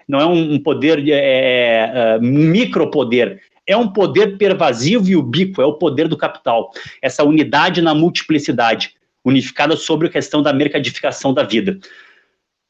Esse Big Data permite acessar o inconsciente digital. Eu não sei o que eu cliquei na semana passada, onde eu passei meu dedo no touch, no mouse, ou enfim, mas esse tipo de tecnologia hoje permite recolher onde teu olho está fixado, por que olhou para aquela publicidade e não clicou nela. Então, nós estamos num momento em que existe uma contradição entre ciberespaço e cibertempo. O cibertempo, né, ele ainda é regido por questões fisiológicas, por questões do tempo humano. Já o ciberespaço, bom, hoje, só para dar um dado para vocês, pessoal que joga games aí, esses dias eu estava vendo um dado que, se pegar todos os servidores de Minecraft, minha filha adora jogar, inclusive ela quer jogar comigo depois aqui, Minecraft, aquele jogo open world de blocos pixelizados, é maior que a superfície de Plutão, só os servidores desse jogo.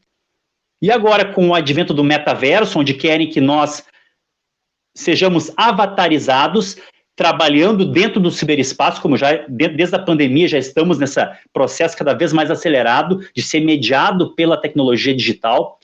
Toda a vida é mercadificada, a comunicação é mercadificada. Então aí opera também esse poder dessas corporações, dessas big techs, que vêm com esse discurso, com essa ideologia de uma potência benéfica. O Google é benéfico, capaz que o Google vai fazer alguma coisa. Lá no livro do Julian Assange, né, quando ele fez a conversa, o Wikileaks encontra Google, ele traz muito essas questões, inclusive até hoje, né, pagando com sua própria vida, com a sua própria liberdade, ter trazido aí uma questão jornalística, trazido à tona os crimes de guerra no Afeganistão, entre outros vazamentos importantes aí do Cable Gates, da Wikileaks.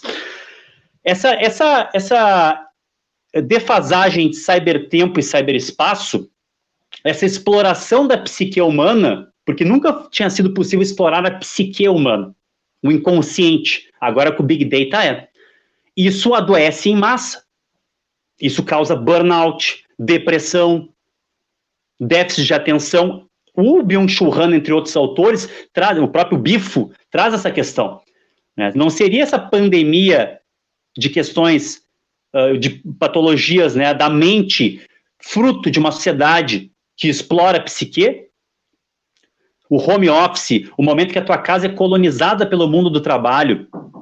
Então, nesse sentido, essas tecnologias, como o próprio Davidson falou aqui para nós, trazem a possibilidade de usar Big Data com micro-targeting. Ou seja, eu recolho dados, foi aí que consiste o escândalo Cambridge Analytica, que pegaram dados de milhões de usuários do Facebook, assim como provavelmente quando atacaram o ConectaSUS aqui no Brasil há pouco tempo atrás, estavam recolhendo dados de vacinados e não vacinados para a campanha que está já acontecendo para a eleição brasileira. O que acontece? Eu sei quem gosta do quê, e aí eu direciono marketing, propaganda, numa verdadeira economia da atenção para aquela pessoa. Ela vai ler o que realmente gosta. É assim que o Google se tornou o que é. Criando perfis de marketing. Olha, o Walter vai lá e procura Fanon, procura Argélia, tá? Procura comida chinesa. E aí vão fazendo, quando surgir um AdSense, uma propaganda de comida chinesa, manda para o Walter, porque provavelmente ele vai clicar ali. Então, essa economia da atenção, ela é a tônica desse momento que nós estamos vivendo. E daí surge a figura nefasta do Steve Bannon, que sacou muito bem isso. A esquerda marxista ainda estava engatinhando, inclusive, é bom dizer isso, os anarquistas estavam muito adiante na questão da crítica à tecnopolítica, ao tecnofascismo, a questão do vigilantismo digital, a importância de conhecer o mundo do software livre, o hackativismo, e nós, do campo marxista, estávamos muito distantes disso, e isso me preocupou muito. Agora, temos muitas publicações, debates acontecendo cada vez mais, isso me traz uma esperança, porque essa figura nefasta do Bannon criou um método, o método Bannon, que é o método de usar fazendas de celulares, fazendas de cliques, usando Big Data, ou recolhendo dados e microdirecionamento. O fulaninho é a favor da liberação das armas, né, quer andar armado por aí. E aí, esse aqui, manda isso para ele. O outro é contra imigrantes, Xeno. Manda, então, tu direciona com microtargeting. E aí é muito mais eficiente. Então, essa questão toda do Bannon, ele ensinou a família Bolsonaro, o clã Bolsonaro, como fazer isso, e deu muito certo no Brasil. Fazendas de clique, disparos em massa. Por isso que a gente sempre tem que dizer, também é culpa das companhias de comunicação que fazem o seguinte, você pode usar o WhatsApp de graça, tendo o plano da Claro, da Oi, da Vivo, etc. Também teve isso, porque muitas pessoas só usam o WhatsApp, Facebook, por quê? Porque não pagam dados. E aí nós chegamos em outra questão, a questão do conceito que nós lançamos nessa obra, a acumulação primitiva de dados. Nós estamos numa fase de violenta acumulação primitiva de dados. Ao mesmo tempo que lá na região do Lago Kivu, na fronteira entre Ruanda, Burundi e Congo, desde a época dos terríveis eventos em 94, da guerra civil entre Batutsi e Bautu, e os colonialistas, desde a época dos belgas, genocidas, que empreenderam um verdadeiro genocídio no Congo, entre outros lugares, entre outras regiões da África, nós temos esse conflito sendo cada vez mais alimentado pelo colonialismo e pelo imperialismo posteriormente. Por quê? Porque ali estão as minas de columbita e tantalita, o coltão. Quer dizer, o colonialismo digital não é só essa questão do colonialismo de dados, né? O colonialismo de dados, ele é um elemento do colonialismo digital. E a África também está sofrendo, no momento, uma acumulação primitiva de dados. As big techs vêm com um discurso onguista. Vamos botar um balão de satélite para levar a internet aos coitadinhos, aos pobrezinhos. Na verdade, o que ocorre também, né, é o uso de sugar expertise para algoritmos, para inteligência artificial, entre outras questões. Então, nossa obra ela abrangeu questões objetivas e subjetivas. E eu acredito que foi reabilitado aí o velho fardo do homem branco por essas big techs do Vale do Silício. Agora é o fardo do nerd branco. É o fardo do nerd branco. Temos que ajudar esses pobres coitados, selvagens. É o que fala Albert Memmi em Retrato de um Colonizado, precedido pelo Retrato do Colonizador. Levar luz às trevas infamantes do colonizado. É a velha missão civilizatriz, missão civilizadora, agora high-tech, atualizada, reconfigurada, com upgrade da ideologia californiana. Uma ideologia nefasta que une uma visão utópica, mas que levou diretamente à distopia do vigilantismo digital, da expropriação de dados e dessa nova divisão internacional do trabalho, onde pessoas trabalham, atenção, João, e todo mundo está aqui nos ouvindo, nos vendo, pessoas chegam a trabalhar para 16 empresas num dia só, totalmente uberizado, os chamados click workers, trabalhadores de fazendas de clique, com suas fazendinhas que são integradas a grandes fazendas. É um cenário cyberpunk, onde criptomoedas são mineradas num barraco do Morro da Polícia em Porto Alegre pela facção criminosa, uma das facções criminosas que domina a cidade de Porto Alegre, de onde eu venho. A polícia foi lá, desconfiou que era uma plantação de maconha, porque a energia estava sendo sugada por um gato para dentro de um barraco no morro. A casa era bem precária mesmo, e foram lá e estouraram a porta da casa, achando que era uma plantação de maconha, de híbrido, sei lá, e era uma fazenda e também uma mineração de criptomoedas pela facção criminosa que estava lavando dinheiro. Que coisa mais cyberpunk que isso? Low like high tech. Então, olha, a gente entra nas questões de NFT, blockchain. Como o Davidson falou, a gente também não fica só na crítica. Nós propomos, partindo de Fanon, do Sociologia de uma Revolução, uma descolonização da tecnologia. Fanon analisou a mídia, a comunicação, o rádio, a técnica.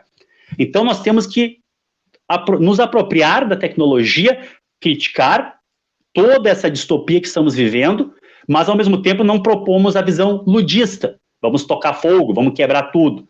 Nós queremos descolonizar a tecnologia, criando, sim, redes que possam usar o potencial humano para a nossa realização como sociedade, como ser humano, e não para a nossa destruição, porque nós estamos dentro de forças destrutivas já.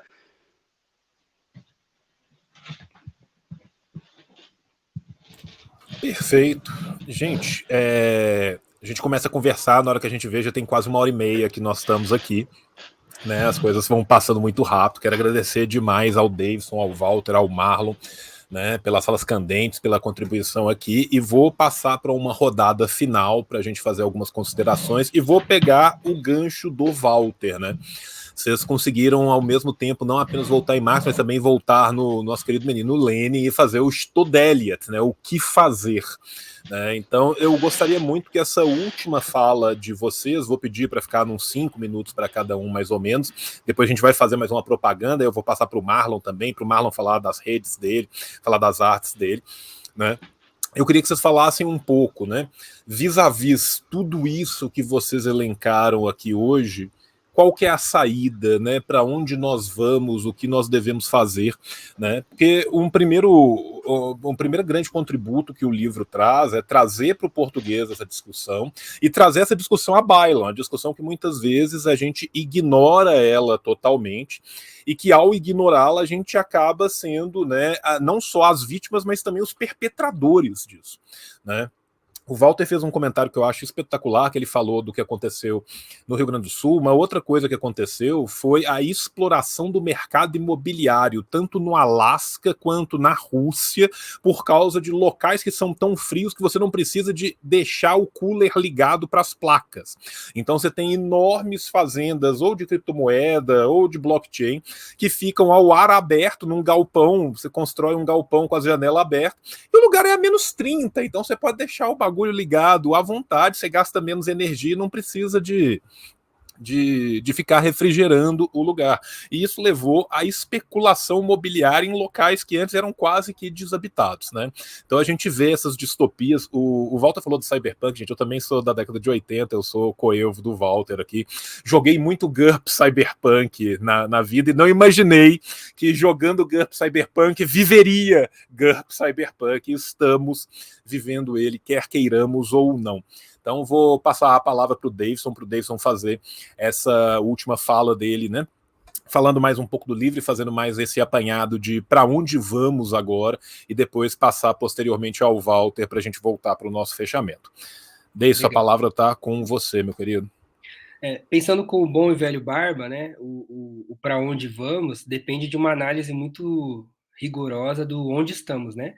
Então a gente fez questão de mostrar e aí a gente teve que fazer um debate com a economia política a partir de uma perspectiva da crítica da economia política, para mostrar que as teses que são as teses que hegemonizam o debate sobre esse tema que a gente está falando, porque o que a gente está falando não é novo, e tem muita gente estudando, mas as teses que hegemonizam o debate são teses que partem da ideia de que o capitalismo ou está superado, ou de que pelo menos o Fordismo está superado, e que agora a gente entra numa nova era, na era do trabalho imaterial, da sociedade da informação. Então, uma tarefa que a gente encampou no livro foi de enfrentar essa literatura, não por princípio, porque ela ia na contramão do Marx, mas foi mostrando o quanto que ela era incompleta, o quanto que ela partia da aparência, mas ela não conseguia captar a essência. A essência é o fato de que essas novas tecnologias, elas não envelhecem a teoria do valor, mas elas mostram o quão a teoria do valor é muito mais intensa do que a gente imaginava. Então, as tecnologias ampliam a intensificação da exploração, elas ampliam, elas intensificam a aceleração dos ritmos de vida, elas intensificam a automação e elas tornam a vida mais desumana, né? Então, tem algo aqui que ainda é a teoria do valor. Estamos falando da teoria do valor. E aí, há muitos estudos falando, né, que, por exemplo, que agora as novas formas de poder são informacionais e que a informação ela é intangível, né? O nome intangível tem a ver com aquilo que não pode ser pego, que não pode ser quantificado, né? Então, você tem uma informação, ela pode ser, esse vídeo pode ser assistido infinitas vezes, né? Ele não é tangível como seria, por exemplo, uma fita cassete, como seria um CD, um compact disc, né? Ainda que o CD possa ser copiado, mas a informação ela tem uma outra natureza. E a gente foi obrigado a enfrentar essa discussão e pensar qual é a tangibilidade do intangível, porque o que ficou óbvio foi que mesmo o intangível, mesmo a informação, ela depende de uma base material para existir. Sem eletricidade, por exemplo, a gente não consegue conversar aqui. E não só a eletricidade do nosso computador, né? Mas a eletricidade que resfria os provedores do StreamYard, da Google, do YouTube, por exemplo, né? Nesse exemplo que o João trouxe, né? Então, esse exemplo é interessante, porque muita gente fala a criptomoeda é uma moeda limpa, por exemplo, porque você não precisa imprimir o dinheiro. Mas para minerar a criptomoeda, e a gente não tem tempo aqui para explicar o que seria a mineração da criptomoeda, mas para produzir novos blocos desse tipo de dinheiro, a gente precisa de um computador físico, um computador gigante, um mega hipercomputador que consome uma energia desgraçada, né? Então, hoje, existem algumas fazendas de mineração de criptomoeda, a gente não tem só o Bitcoin, tem vários tipos de criptomoeda, e algumas fazendas de mineração já gastam mais energia do que alguns países, do que a Bélgica, por exemplo. Então, você tem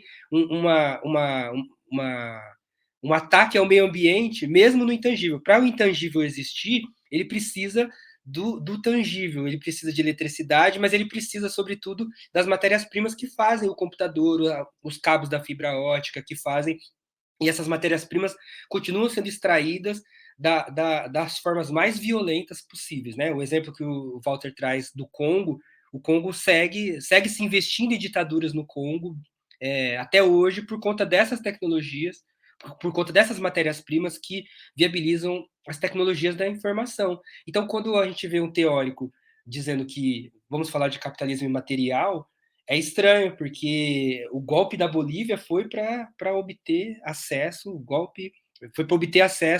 às matérias-primas que vão se utilizar nas baterias do carro da Tesla. Então, esse intangível, esse inteligente, ele ocorre, ele só existe, ele ainda respeita as leis da física, ele só existe a partir de uma base material.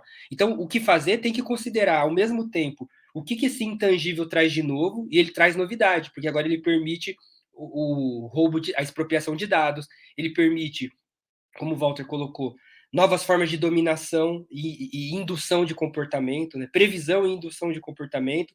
Ele permite novas formas de dominação e opressão. Então, você tem uma demanda aqui que não é só aquela convencional que a gente está acostumado, você tem novas formas de manipulação política, mas essas novas formas ainda dependem da velha divisão do trabalho, da velha exploração da mais-valia, ainda depende das velhas tendências que surgem lá no século XVIII, da própria sociedade capitalista. Então, pensar o que fazer implica, ao mesmo tempo, né, entender a concretude dessa sociedade. A concretude dessa sociedade é essa que passa, inevitavelmente, pelo lugar que as tecnologias da informação assumiram na luta de classes e no conjunto das lutas, porque a luta antirracista também passa por aí. Esse é um ponto. O outro ponto que a gente vai explorar, e aí o Fanon vai ser fundamental para nós, né, como o Walter já colocou, é que a perspectiva fanoniana da tecnologia ela é dialética, né? Ele consegue, ao mesmo tempo, criticar o uso político da tecnologia no colonialismo, o quanto que os colonialistas usavam o rádio, usavam a medicina, usavam as tecnologias ocidentais como forma de dominação e negação de humanidade, mas a resposta dele não é uma resposta maniqueísta, tipo assim, bom, então se a tecnologia veio para cá para oprimir, então vamos voltar a uma época anterior a ela. O Fanon sabe que isso nem é possível, mas também nem é viável e nem é desejável. Pelo contrário, o que é desejável é uma apropriação coletiva dessas tecnologias no sentido de uma emancipação. E isso implica descolonizar a relação com elas. Não é, a questão para o Fanon não é se o rádio era usado pelo francês para desmobilizar a luta, a saída não é abandonar o rádio, mas montar um rádio da revolução, é montar uma rádio da revolução, né?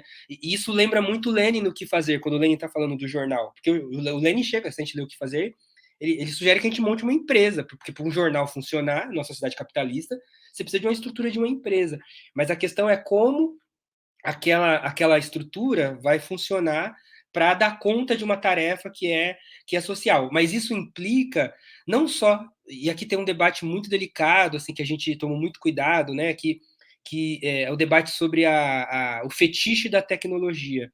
Porque e é um debate que rende muito, não dá tempo de falar aqui, porque o tempo já acabou, mas a tarefa que se coloca nesse sentido, ela não é só de socializar a tecnologia, mas ela é de discutir, inclusive, o desenho tecnológico.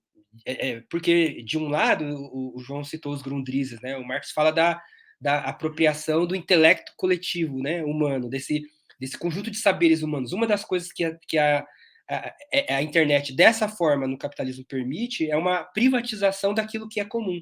Todo mundo constrói, mas uma empresa privatiza, vende, revende, né? Então você tem um processo de privatização do intelecto comum que é apropriado, né, para os fins do mercado.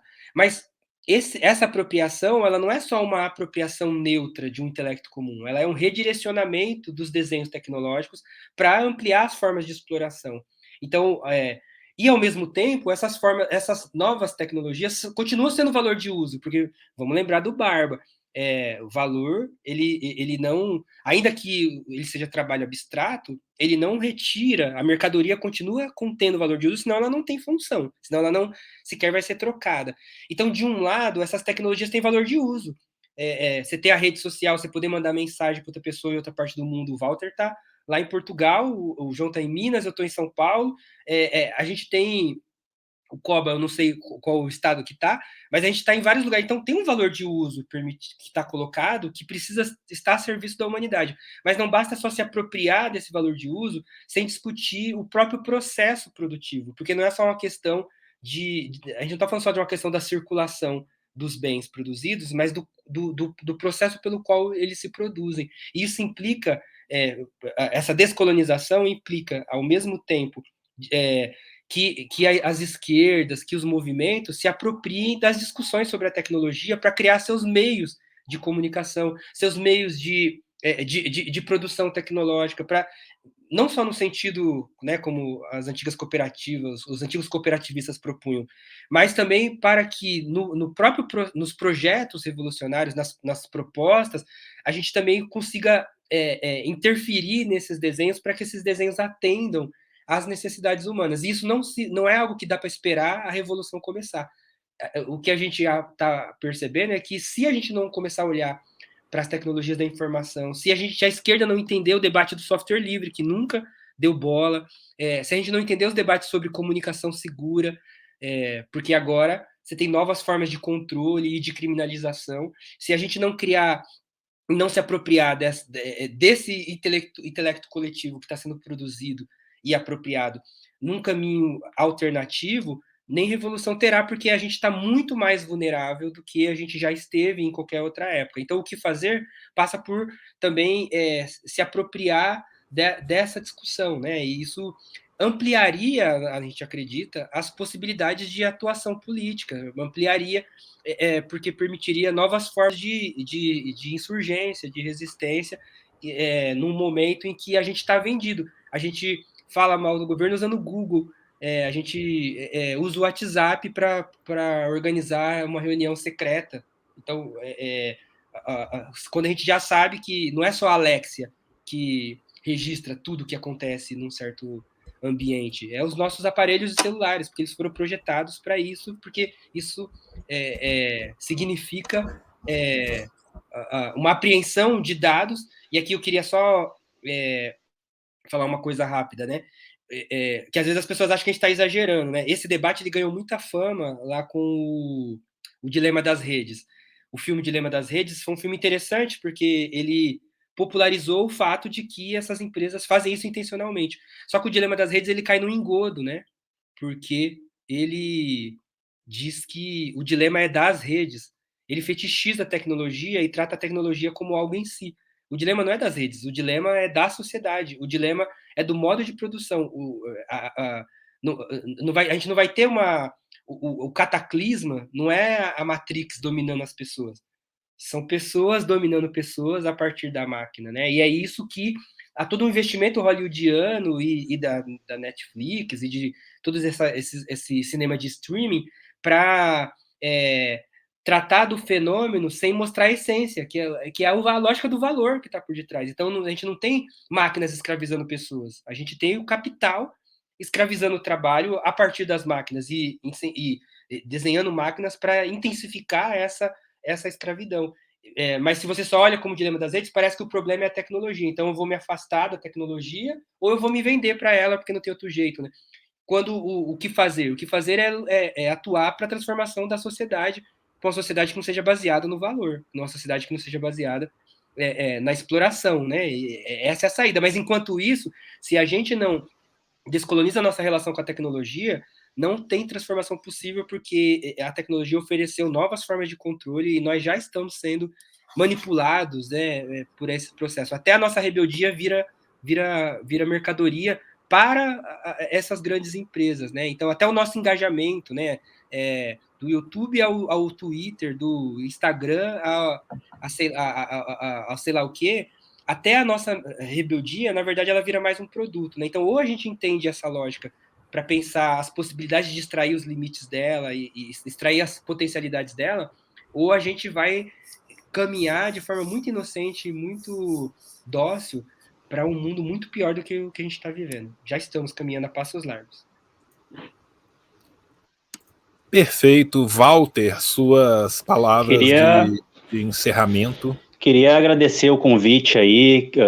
Eu estou muito feliz porque, assim, primeiro por ter trabalhado junto com o Davidson, que foi uma experiência incrível. Produzir texto, produzir conhecimento, produzir um ensaio coletivamente é um grande desafio. E eu vi esse homem aqui, escrever 14 páginas, uma atrás da outra, não sei como é que o cara consegue isso, mas eu vi ao vivo na madrugada, numa nuvem, ele escrevendo 14 páginas, nascendo assim, ó. Então foi uma experiência incrível. É meu primeiro trabalho como editor, né? Estou muito feliz com isso, muito feliz de fazer parte da equipe da Ciências Revolucionárias. Queria agradecer também a Natália Famil, nossa revisora. Mas é isso, né? Tu tem que buscar teu filho agora aí no colégio, tá estourando o tempo. Agradecer ao Davidson por ter feito parte dessa caminhada. Nós fizemos uma imersão, né, Davidson? Nós madrugamos meses e debates, e olha, foi incrível. Foi realmente um sujeito coletivo. Aquilo que eu estudava lá na minha tese sobre Fanon, sobre a guerra na Argélia, o sujeito coletivo que surge quando pessoas se unem para produzir saberes militantes que sim tem fundamento científico, mas que tem essa questão da militância, da luta. Então, eu fico por aqui, não vou falar muito, acho que o Davidson já trouxe de modo brilhante aí a questão do que fazer. Grande abraço, Koba, obrigado, Davidson e João, mais uma vez, obrigado por tudo aí, pelo convite e pelo apoio. Então é isso, meus queridos. Quero agradecer demais ao Davidson, ao Walter e ao Koba. Quero aproveitar aqui também, né, para colocar aqui o trabalho lindo e espetacular do Marlon, do Koba. Sigam o Marlon, tá? Lá no Koba Arte. Vou inclusive aqui colocar bonitinho aqui para vocês poderem seguir o camarada Koba no Instagram, instagram.com/kobaarte 1917. Puta trabalho que ele fez aqui no livro, também fazendo os trabalhos de diagramação, aqui os outros trabalhos, né, do Marlon, que são espetaculares, né? Eu tenho o prazer de ter feito livro com o Marlon. Marlon, muito obrigado, tá?